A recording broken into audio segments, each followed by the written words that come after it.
5, 4, 3, 2.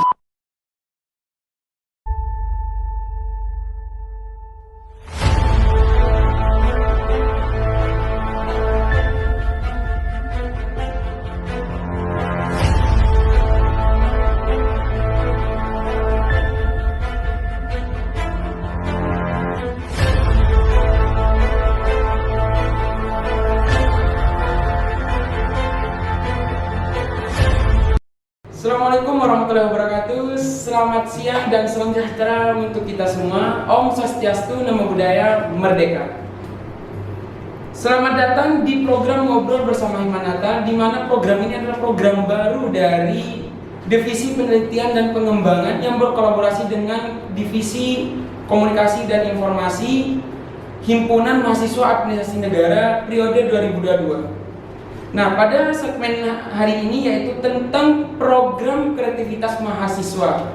Sebelumnya saya memperkenalkan nama saya dahulu, nama saya Sarudin yang akan membantu acara Brahmana ini. Perlu diketahui oleh dulur-dulur publik bahwa PKM ini adalah program dari Kementerian Pendidikan dan Kebudayaan melalui Belmawa, di mana PKM ini adalah bersifat kompetitif untuk mahasiswa umum. Dan juga harus diketahui juga untuk dulur-dulur publik bahwa PKM ini paling banyak diikuti oleh mahasiswa UNTAD dari seluruh rangkaian kegiatan yang dibuat oleh Kementerian Pendidikan dan Kebudayaan. Di mana untuk tahun ini saja, di tahun 2022 yang sudah lulus seleksi internal sudah ada 72 judul atau proposal yang sudah lulus di seleksi internal. Perlu diinfokan kepada dulur-dulur publik yang perlu diketahui juga peraturan rektor melalui SK Rektor bahwa terkait kewajiban mahasiswa untuk mengikuti program kreativitas mahasiswa adalah wajib untuk angkatan 19, 20, 21 dan seterusnya untuk mahasiswa baru nanti ke depannya. Nah, di sini juga program kreativitas mahasiswa juga dikategorikan sebagai syarat untuk mengikuti wisuda di UNTAD Surabaya. Nah, untuk hari ini saya sudah mendatangkan narasumber yang sudah berpengalaman di bidang akademik, yang pastinya sudah ada pengalaman di program kreativitas mahasiswa. Nah, di sebelah saya sudah hadir dengan, saya sebut saja Mbak Putri. Apa kabar Mbak Putri? Alhamdulillah baik nih Kak Soleh. Benar ya Kak Soleh ya namanya ya? Boleh bebas mau dipanggil Kak juga sama si Ade juga boleh kok. Oke, Kak aja dulu Kak. Ya, di sini saya akan membacakan profil dari Mbak Putri. Nama lengkapnya adalah Setiananda Angela Putri. Tempat tanggal lahirnya Lamongan 11 Oktober 2001. Alamat rumahnya mungkin ada yang mau menulis nih alamat rumahnya nih. Perumahan Pondok Benowo Indah, Blok C nomor 53, Surabaya. Pengalaman organisasi sudah tidak diragukan lagi. Mbak Putri ini sudah banyak ya. Pertama, dia pernah menjabat sebagai koordinator 2 di Divisi Penelitian dan Pengembangan Himanata, sama satu divisi.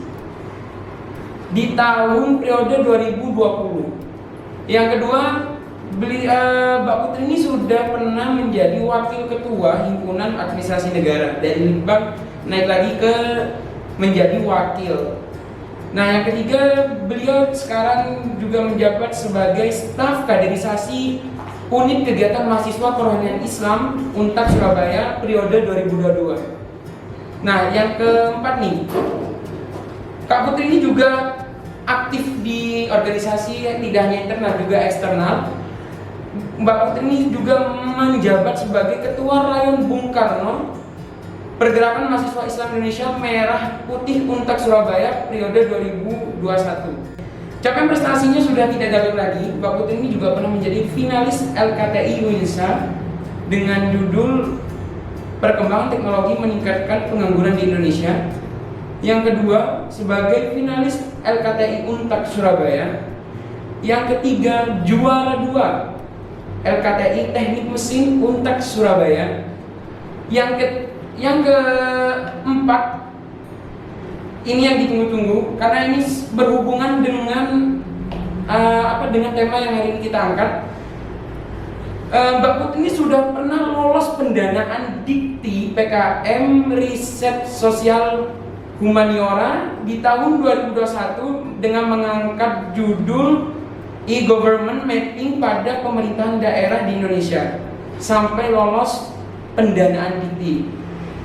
Di tahun 2022 Mbak Putri ini lolos seleksi internal juga PKM Riset Sosial Humaniora di tahun 2022, hanya lulus seleksi internal karena seleksi untuk pendanaan Dikti masih belum dibuka ya Mbak? Ya, kita masih nunggu untuk pengumumannya. Jadi mohon doanya ya teman-teman dulur-dulur publik yang ada di administrasi negara, buat semoga PKM yang kita usulkan itu bisa lolos nantinya. Nah, mengangkat temanya ini kalau nggak salah pemetaan dan sentimen analisis implementasi government di Indonesia, studi pada pemerintah daerah. Kalau dilihat ini kan yang terbaru ya Mbak judulnya. Itu kenapa Mbak kok ngambil tema ini atau judul ini? Oke, sebelumnya makasih banget ini buat Hikmanata yang udah menyediakan tempat buat saya untuk sharing. Terima kasih juga untuk waktu dan tempatnya yang cukup sangat nyaman ini untuk kita sharing bareng ya terkait PKM gitu. Sebelumnya perkenalkan, nama saya Stiana Danggra Putri, tadi sudah sempat dikenalkan ya oleh Kak Soleh. Tapi saya coba untuk perkenalan lagi. Perkenalkan, nama saya Stiana Danggra Putri. Saya dari Prodi Administrasi Negara, Fakultas Ilmu Sosial dan Ilmu Politik. Nah, sebelumnya ini saya mau sedikit flashback ke belakang nih Kak, sebelum bicara terkait PKM. Berarti menceritakan lagi gitu. Iya dong. Ini kan namanya sharing kan. Jadi betul banget pengalamannya. Jadi ngomong-ngomong nih, saya sekarang lagi pakai baju kebanggaan saya yang saya pakai di 1-2 tahun yang lalu nih Kak. Oke. Nah, kenapa kok saya bilang saya flashback ke belakang gitu ya? Yang mana pada tahun ini saya sudah tidak berada di posisi internal kampus lagi nih Kak. Jadi saya udah nggak menggunakan baju ini lagi nih di kampus. Jadi sambil flashback ke belakang, sharing-sharing nih buat teman-teman sekalian gitu. Awalnya itu saya berada di Hikmanata juga, itu kan di Koor 2 Penelitian dan Pengembangan. Nah, di situ saya belajar banyak. Kira-kira implementasi saya terkait Koor itu apa ya? Dari divisi penelitian dan pengembangan yang bisa saya implementasikan itu apa ya? Nah, kalau buat dulu publik kan di kelas sudah belajar nih terkait metode penelitian kualitatif, kuantitatif, bagaimana untuk survei di lapangan dan lain-lain. Nah, di organisasi itu bagaimana cara kita mengimplementasikannya. Nah, kemudian pada waktu itu sedang gencar-gencarnya programnya waktu itu, jadi PKM itu belum masuk ke programnya Dikti, belum masuk ke programnya MBKM lebih tepatnya maaf. Jadi di waktu itu masih masuk ke dalam programnya Dikti belum MBKM. Jadi baik itu antara persyaratan, kemudian struktur dan lain sebagainya sekarang sudah ada perubahan seperti itu. Nah, korelasinya apa Kak sama ke organisasi gitu ya? Berbicara tentang PKM. Dengan adanya kita di organisasi yang waktu itu saya di Koor 2 Penelitian Pengembangan, saya diajaklah sama dosen gitu kan, disampaikan, kan kamu nih di Koor 2 Penelitian dan Pengembangan, kira-kira masa kamu nggak mau memberikan contoh kepada adik-adikmu terkait implementasi penelitian itu seperti apa sih? Gitu. Saya berpikir, kira-kira apa ya yang bisa saya lakukan sehingga adik-adik saya ketika melihat Hikmanata, oh ini programnya, ini hasil yang sudah dicapai oleh kakak-kakaknya. Agak terinspirasi gitu ya? Iya, benar banget. Maka waktu itu adalah programnya PKM. Nah, mungkin kakaknya bisa tahu nih mungkin sedikit banyak terkait PKM itu ada berapa banyak sih jenisnya gitu. Mungkin dari kakaknya tahu nggak nih kira-kira? Untuk tahun ini aku baru pertama kali ikut tahun ini Mbak, ikut PKM Riset Humaniora itu ya ikut PKM Riset baru itu saya sekarang. Itu perdana saya sebagai mahasiswa dan ikut PKM tahun ini, dan alhamdulillah sudah lolos seleksi internal juga, tinggal nunggu seleksi pendanaannya belum. Ya semoga bisa banget kita minta pendanaannya. Sedikit berbicara terkait PKM juga, PKM itu sebenarnya macamnya banyak di dunia publik. Jadi nggak hanya terkait PKM riset sosial humaniora saja. Berbicara PKM itu di tahun sekarang itu ada 10 jenis PKM. Ada PKM riset, ada PKM pengabdian masyarakat, ada gagasan tertulis, kemudian ada artikel ilmiah dan yang lain.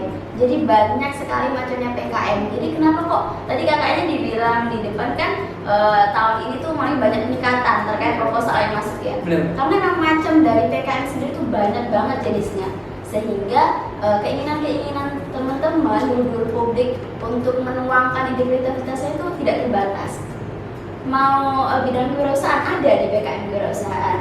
Buat guru publik yang suka penelitian ada di PKM riset. Buat guru publik yang mau terjun ke masyarakat ada di pengabdian masyarakat. Jadi segala ide ataupun kreativitas mahasiswa guru publik khususnya administrasi negara bisa banget dituangkan di PKM gitu Pak. Berarti PKM ini untuk apa ya? Untuk mengasah skill kita ya, berarti ya? Ya, betul. Agar tidak agar luas juga kan. Kalau misalnya hanya di kampus mungkin hanya belajar menerima. Kalau ikut PKM berarti kan meningkatkan skill kita juga kan, yang ada di juga ide kita gitu, ide kita gitu. Nah, ini ada beberapa hal yang harus saya tanyakan sih Mbak. Di sini kan tak baca tadi yang udah tak sebutin kan, kategori itu rata-rata Mbak itu ngambil PKM riset humaniora. Kenapa tidak ngambil kategori lain seperti PKM pengabdian, PKM kewirausahaan dan lain-lain gitu Mbak? Kenapa harus PKM riset? Apa karena PKM riset itu lebih lebih mudah untuk penelitiannya atau bagaimana sih Mbak? Oke, berbicara kenapa kok ngambil PKM riset gitu ya? Sebenarnya pertanyaan itu banyak banget masuk ke aku. Mbak, kenapa kok ngambil PKM riset penelitian? Padahal PKM itu jenisnya banyak banget gitu. Terus aku jawab nih, mungkin juga menjadi salah satu bahan atau motivasi teman-teman buat ambil PKM riset atau penelitian gitu. Karena apa? Kita sebagai mahasiswa, aku rasa semua mahasiswa pasti akan menghadapi yang namanya skripsi. Pasti menghadapi namanya ujian proposal, sempro, kemudian buat proposal, makalah, dan lain-lain. Nah, jadi PKM ini aku jadiin bahan atau ajang untuk aku tuh belajar. Untuk aku, jadi kalau andaikan aku ada kesalahan, aku belajarnya dari sekarang.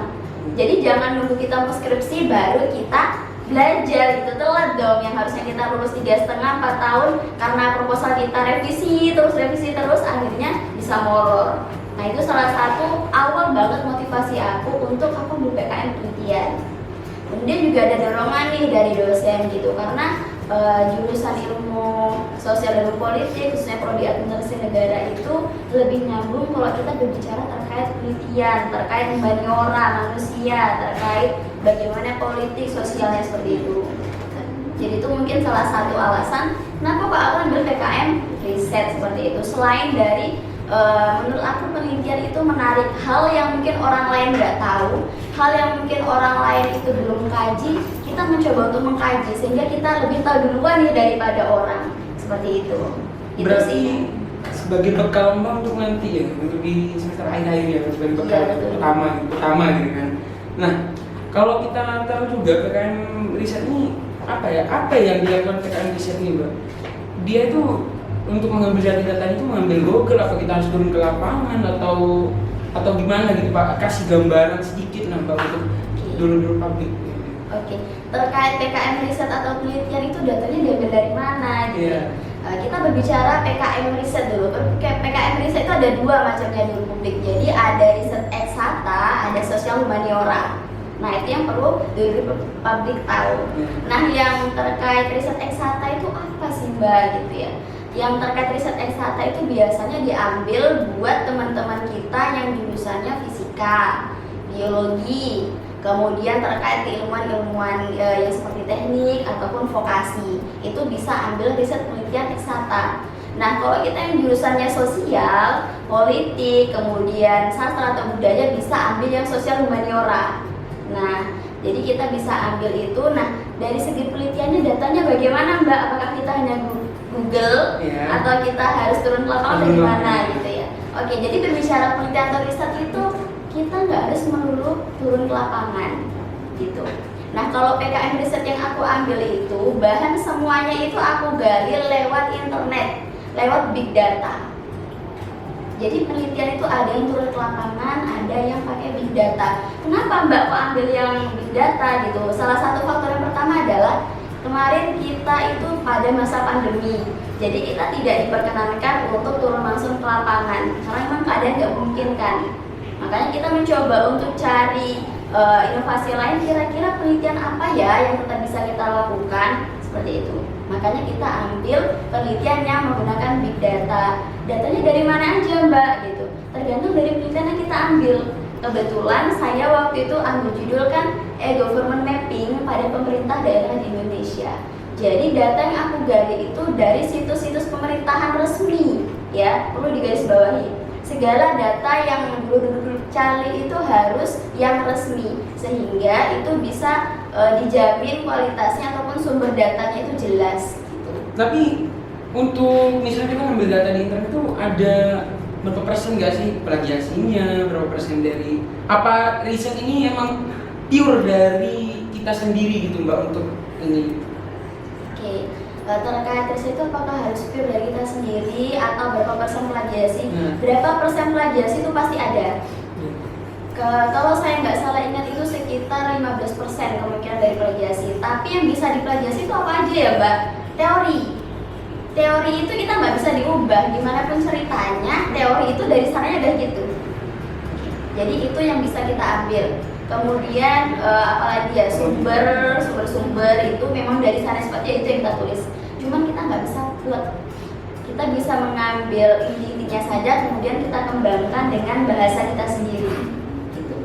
Nah, aku mau nanya sih Mbak, seberapa pentingkah PKM ini untuk mahasiswa kalau menurut Mbak gimana? Menurut aku PKM untuk mahasiswa itu sangat penting. Kenapa kok aku bilang sangat penting? Selain dari SK Rektor yang kuat dan juga bekal untuk dulur-dulur publik menuju skripsi, itu juga sebagai bahan pengetahuan dulur publik yang lebih luas lagi ke depannya. Jadi kita tuh lebih peka terhadap keadaan-keadaan yang di sekitar kita, gitu.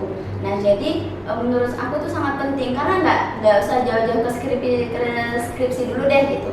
Berbicara tentang tugas kelompok harian aja, kita pasti buat makalah. Iya benar Mbak. Nah kita pasti buat paper, kemudian pasti bakal banyak lomba-lomba esai, paper, kemudian LKTI dan lain-lain. Yang itu juga membutuhkan skill ataupun membutuhkan pengetahuan kita terkait bagaimana sih menulis yang baik dan benar.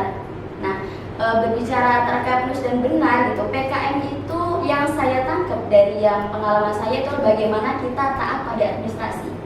Kalau yang biasanya kita buat makalah lebih banyak 90% kopasnya, benar pada saat PKM kita benar-benar tidak dituntut untuk itu. Emang harus benar-benar berpikir nih. Iya betul banget. Jadi benar-benar jiwa mahasiswa itu benar-benar keluar di saat PKM itu gitu. Kalau biasanya makalah kita bisa terserah halamannya di atas, di bawah, kemudian daftar isi tulisnya pun aduh. Ketika kita PKM harus benar-benar taat. Gimana penomoran yang bagus, terus biasanya times atau ukuran yang baik dan benar, jaraknya seperti apa, kemudian bagaimana sih menulis daftar pustaka yang baik dan benar. Itu menurut kita mungkin kadang sepele ya, daftar pustaka, copy dari halamannya langsung dipaste di lembar gitu doang ya.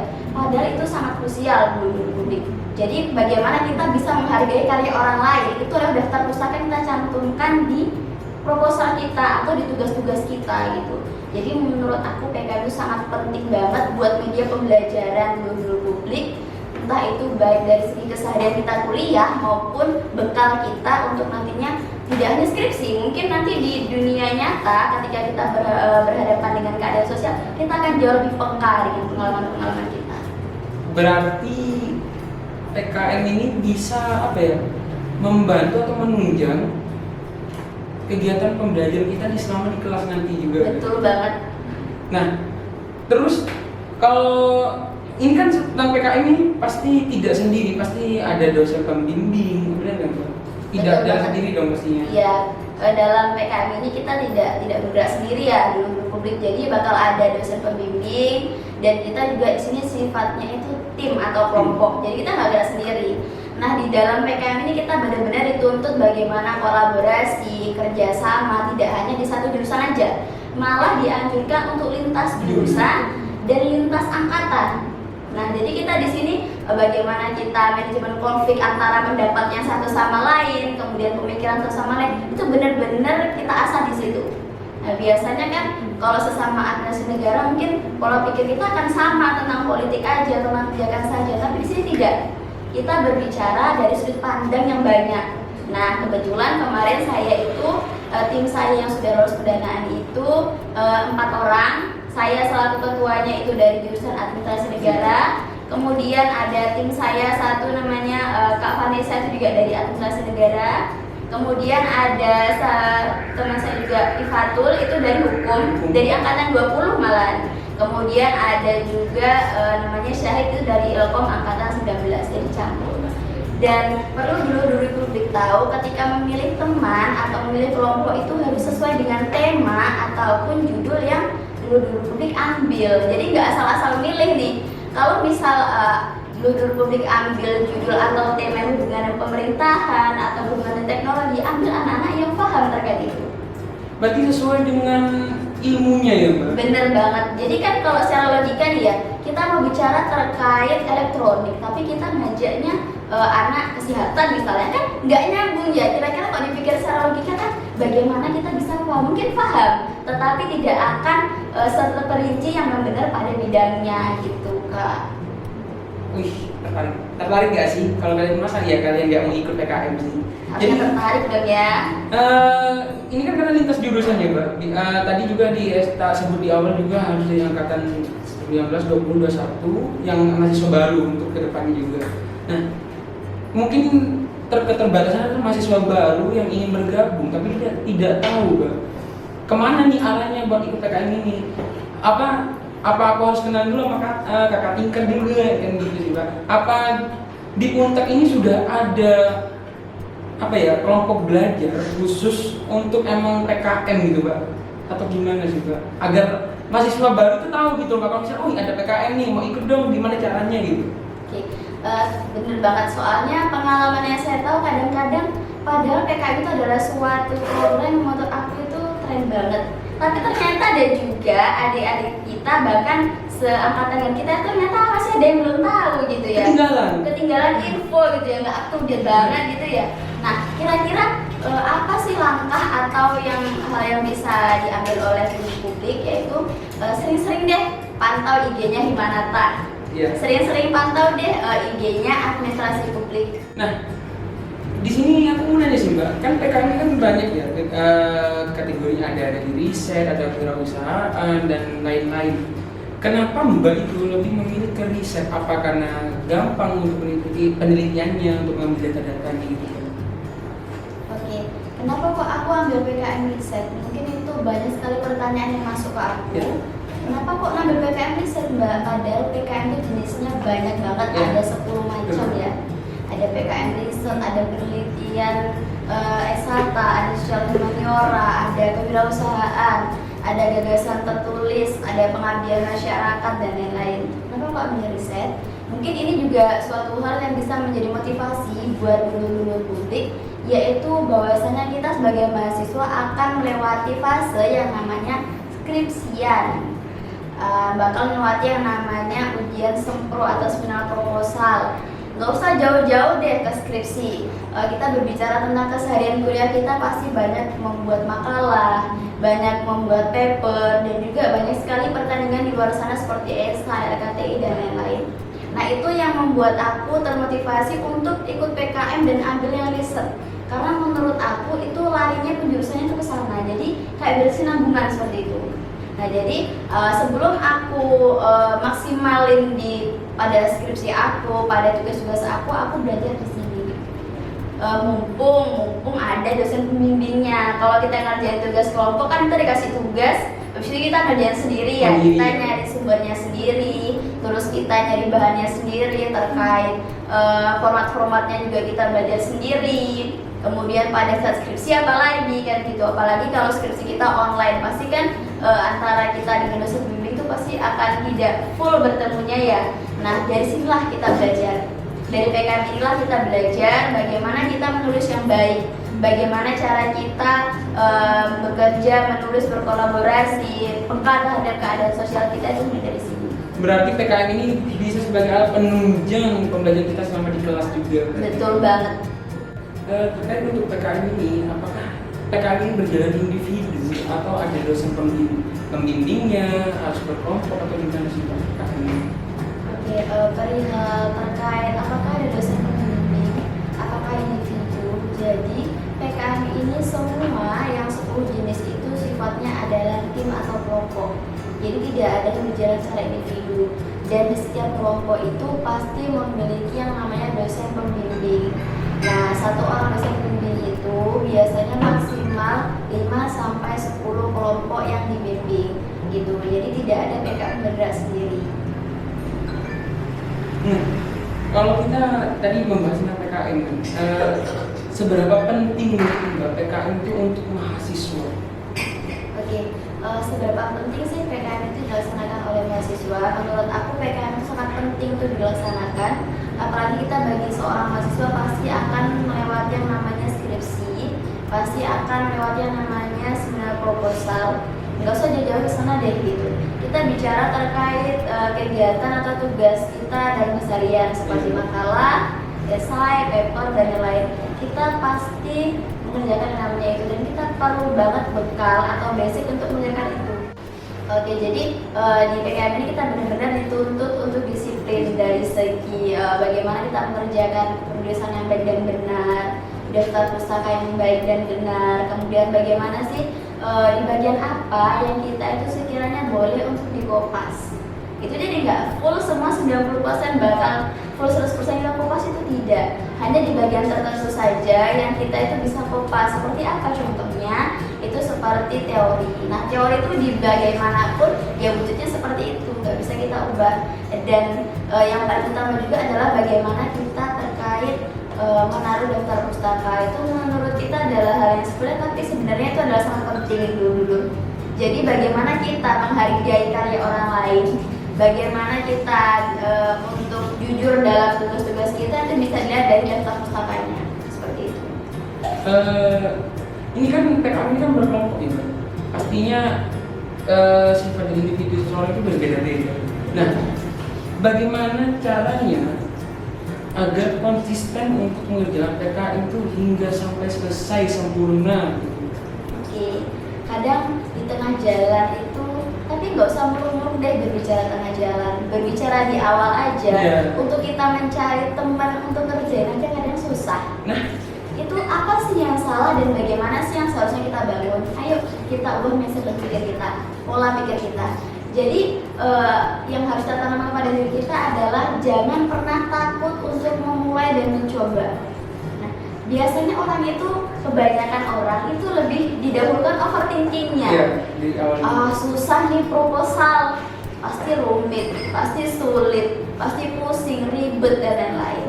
Jadi jangan sampai mindset pemikiran itu yang terbangun di pikiran kita.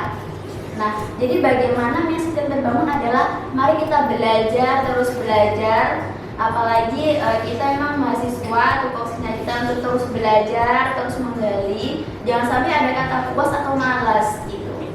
Jadi bagaimana harus konsisten gitu, harus ada tujuan yang juga harus kita ingin capai gitu, kayak target lah ibaratnya ya.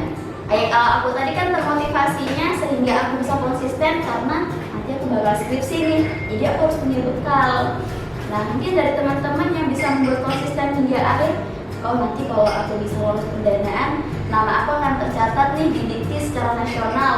Aku pasti bakal punya prestasi, pasti aku bisa memiliki pengalaman atau ilmu lebih dibandingkan teman-teman yang lain yang tidak memiliki PKM, entah dari segi administrasi, dari segi wawasan.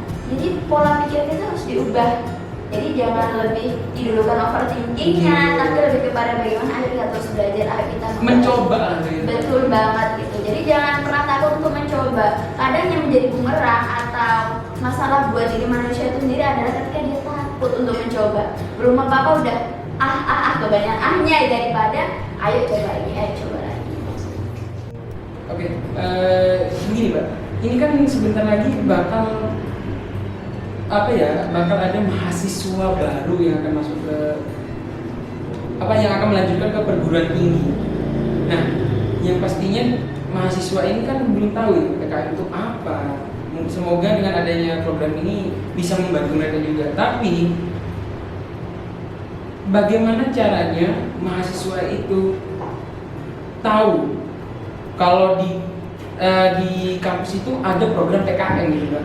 Apakah mahasiswa itu harus juga berteman atau apa, punya hubungan dengan kakak tingkat juga, harus banyak-banyak harus memantau IG dari kemahasiswaan atau himpunan gitu?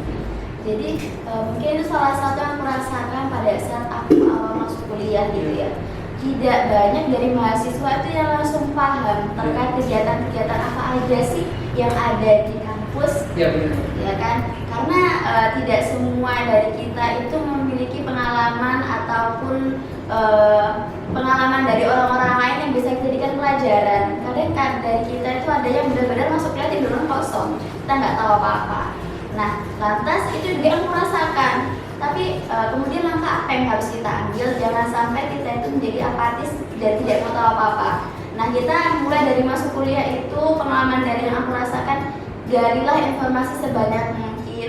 Nah, bisa mantau di gimana Nah, kemudian biasanya itu kita bisa langsung menanyakan kepada kakak-kakak yang ada di Himanata. Benar banget. Jadi ketika kita mahasiswa baru masuk ke Untak itu pasti yang paling sering menangani kegiatan kita seperti PKKMB dan lain itu adalah kakak Himanata. Nah, di situ pasti kita sering bertemu tuh dengan kakak Himanata, entah itu secara lewat media sosial, daring ataupun secara luring. Nah, kita bisa tuh tanya-tanya. Atau mungkin kita langsung ke kemahasiswaan. Kira-kira program apa aja sih yang dimiliki oleh kampus atau oleh Dikti yang sekiranya bisa kita ikuti dari sejak kita mahasiswa baru seperti itu. Ingat, menggali informasi sebanyak mungkin. Betul banget. Dari Kating bisa, dari IG Hima bisa, dan ke dosen pun juga bisa langsung ya. Betul banget. Apalagi kalau kita udah memiliki channel gitu kan. Untuk mahasiswa yang baru, jangan lupa untuk selalu menggali informasi sebanyak mungkin tentang program yang ada di kampus. Betul banget. Jadi buat kita mahasiswa baru itu jangan sampai kita terus-terusan menunggu informasi dari atasan, dari senior atau dari kampus. Ayo kita coba juga untuk menggali informasi dari diri kita sendiri. Jadi kita jangan sampai terus-terusan menunggu, coba dari kita juga aktif untuk mencari informasi sendiri gitu ya Kak ya. Ingat, itu dari Pak Putri. Nah, mungkin tentunya ada mahasiswa baru yang mikir ini. Apakah persyaratan untuk ikut PKN itu harus pintar menulis, meneliti atau mempunyai IPK yang sudah ditentukan gitu? Oke, jadi untuk bisa ikut PKM riset atau PKM jenis apapun itu nggak harus pintar menulis dulu, ya. Jadi jangan sampai ada mindset pemikiran, aku nggak bisa nulis, terus nggak usah ikut. Aku nggak paham penelitian itu seperti apa, bisa nggak usah ikut. Jadi jangan sampai ada tertanam mindset pemikiran seperti itu. Aku awal ikut PKM itu terkait penelitian, terkait kepenulisan itu masih terus belajar. Tapi kalau nggak dimulai dari sekarang, kapan lagi ya? Dan selamanya kita nggak bisa. Jadi jangan sampai ada pemikiran harus pintar nulis dulu baru ikut PKM, harus paham dulu terkait penelitian itu seperti apa, bagaimana cara menulis yang baik dan benar baru ikut kegiatannya. Jangan. Tapi jadikanlah semua kegiatan itu adalah media pembelajaran buat kita. Jadi intinya semua di sini itu kita belajar. Betul banget. Nah, mungkin Mbak ada saran untuk mahasiswa-mahasiswa baru atau yang sudah lama yang sudah ada tapi dia tidak tahu tentang PKM ini agar ikut gitu, agar berpartisipasi di program ini gitu, program aktivitas mahasiswa. Apa gitu sebenarnya? Mungkin pesan aku buat dulur-dulur publik ya yang belum mengikuti PKM, segera mengikuti PKM karena PKM ini tuh setiap tahun ada. Ya, jadi PKM ini setiap tahun ada, cuman mungkin dari segi format atau ketentuannya yang mungkin terus direvisi, diperbaiki lagi gitu. Nah, buat teman-teman jika memang sebelumnya pernah mengikuti PKM tapi kemudian gagal, jangan berputus asa, jangan sampai berhenti menulis. Jadi jangan sampai karena satu kegagalan bisa menghentikan kegagalan-kegagalan lainnya, tapi cobalah untuk terus belajar, memperbaiki diri karena sejatinya mahasiswa atau manusia itu gak ada kata gagal, tetapi masih proses untuk mencapai keberhasilan. Ada sebuah kegagalan, tetapi itu hanya untuk orang yang ketika dia belajar, terjatuh, salah dan dia tidak mau memperbaiki itu dan tidak mau mencoba hal yang baru, itu baru kegagalan. Itu ya. Jadi jangan sampai takut untuk mencoba coba aja dulu. Untuk masalah belajar nanti di tengah-tengah kita pasti akan ada yang mendampingi, baik itu dari dosen pembimbing, dari teman-teman, dan saya rasakan sendiri ketika kita lolos itu feedbacknya banyak banget di kita. Ya, mungkin dari entah itu dari segi dana, dari segi pengetahuan, dari segi relasi itu benar-benar dapat di kita. Gitu. Nah, itu berarti jangan takut dengan kegagalan. Betul banget. Kita itu di sini ibaratnya itu belajar terus menerus belajar menggali ilmu sebanyak mungkin untuk kedepannya. Nah, sepertinya Mbak Putri terima kasih untuk berbagi pengalamannya mengikuti PKM. Itulah tadi perbincangan kita dengan tamu kita hari ini yang spesial sekali. Tentunya Anda telah menyimak cerita seru atau pengalaman-pengalaman yang sudah diberi oleh narasumber yang di sebelah saya yang spesialis ini, karena sudah banyak sekali dia mengikuti kegiatan-kegiatan yang berhubungan dengan akademik. Nah, semoga dengan adanya ini semoga bermanfaat untuk dulur-dulur publik yang di rumah atau dimanapun yang berada. Sayang sekali dulur-dulur publik, waktu kami menemani kalian telah habis. Tak lupa kami ucapkan terima kasih sebanyak mungkin, dan juga mengucapkan terima kasih kepada Mbak Putri yang sudah menyediakan waktunya berkenan hadir dan meluangkan waktu untuk datang ke program kami yaitu Brahmana. Akhirnya saya Solihuddin beserta kru yang sudah bekerja, terima kasih sebesar-besarnya. Kami pamit undur diri. Mohon maaf jika ada salah kata. Selamat siang. Wassalamualaikum warahmatullahi wabarakatuh.